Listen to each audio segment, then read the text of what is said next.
across all generations, whether it is from the time, so last 3 decades, for example, one factor which has always been very important for the industry, which is even more important today, is the excitement of going to an eating place.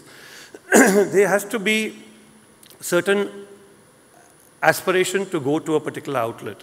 Food tingles all the senses. So for this, that excitement can only come about a point which I touched in the beginning, about innovation, change. So as our lifestyles have changed, and as we have gone about different taste experiences, I feel that today we need to bring about constant tweaking of the product. We have to bring about constant training to our staff who become the ambassadors for the consumer. Today, unlike, say, in the last 20, 30 years, we have found that training of our staff at the service level is far more than what would happen earlier. And they are able to understand the food in such a way which was unheard of earlier. And some of our service staff earlier wouldn't even understand about the complete dish. Today, it's become a way of life. And that has become a great advantage for the customer when he gets a much more better feedback on the product, which is ultimately what we are all standing here for, is the food. The food is going to be the driving force in the end. After all that we do with the change, ultimately customer is going to come back for the food, the drink, the experience, and that's going to be the foundation as we take this business forward. A lot of new opportunities have also emerged in the last few years, in the last 5 to 7 years, and a lot of our contemporaries have also exploited this factor. It could be areas like from traditional restaurants to highways, which we see a huge growth story in our India with the government of India policy now of building the various corridors and smart cities.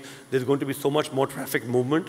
There are going to be better roads. And we've seen that even existing locations which are on highways have doubled or tripled their sales, which was not the case earlier, for more premium product. I'm talking about basic products were always available, but those were at a lower cost and they were lower category or quality of product. But today the market is accepting that. Another experiment which a lot of us have done successfully is the travel sector. Very interesting. All these areas where there are captive markets, people are getting into large areas where there's a huge amount of footfall.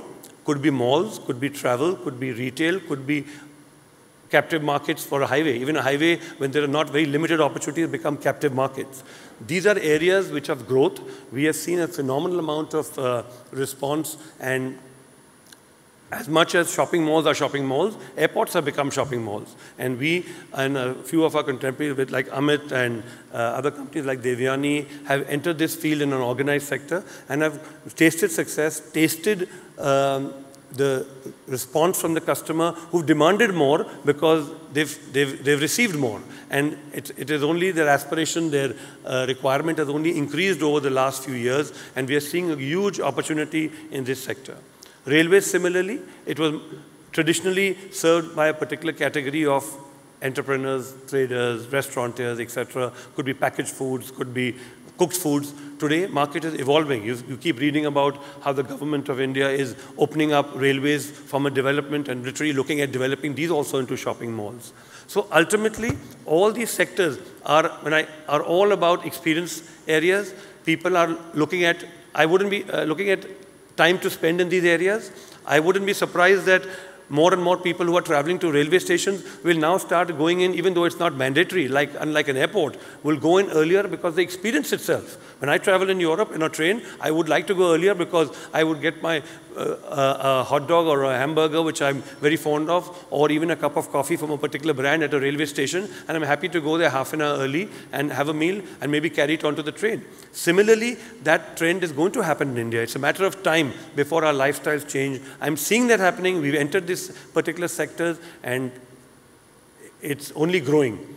E-catering, another opportunity which the railways have introduced. It's at its very nascent stage at the moment, but huge opportunity. Again, an area, once the consumer is able to get on his seat in a railway station, on a train, food served hygienic, well packed, and at the right temperature. I think that's the way the business is going to evolve in the near future.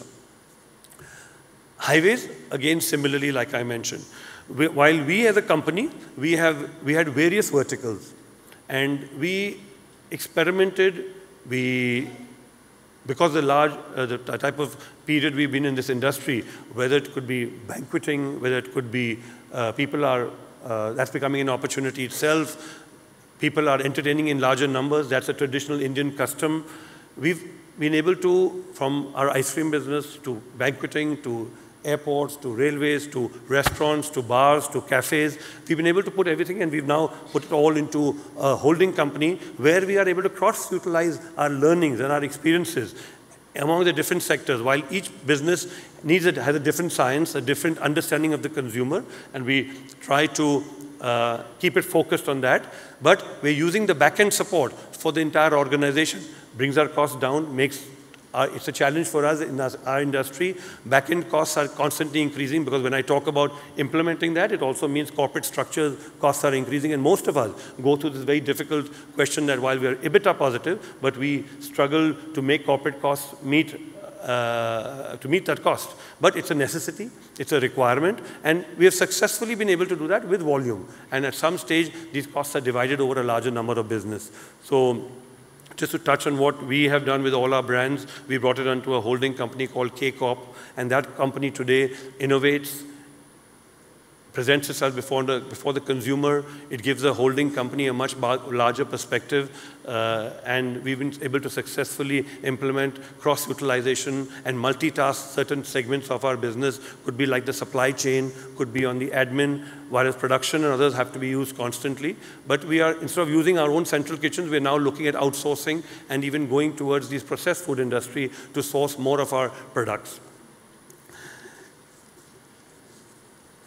With all what we have done, our contemporaries, our peers, and all done in this industry, I would like to really sum up this industry story with today's times and today's opportunities which are coming up, to say that there's a great amount of opportunity evolving. There's a great amount of excitement for new concepts. There's a great amount of learnings from our consumers. And passion, very important for this business. I think Ritu touched on that all of us we believe in what we're doing. We are passionate about what we're doing while we're in a business, there to make profitable business for our stakeholders. And one of the points which I was very touched by was, and I always believed in this, while so much of innovation is happening in our industry, Indian food sometimes was losing its importance and prominence. Punjabi food, because that was North Indian food, was always considered very popular across our country. And I believe, at 10 years back, I was worried, because Indian food was at one time, in certain segments of it, going out of fashion. Today, I can only say Indian food is coming back with a vengeance. Indian food is now becoming a way of life, and I must appreciate that a lot of the new age restaurateurs who have come into this business have tweaked the food, have presented it in a different way, have packaged it in a different way. And that has changed the whole understanding of the consumer that so much more can happen with this cuisine. We, being India, our country, we have to globally show what our country can do.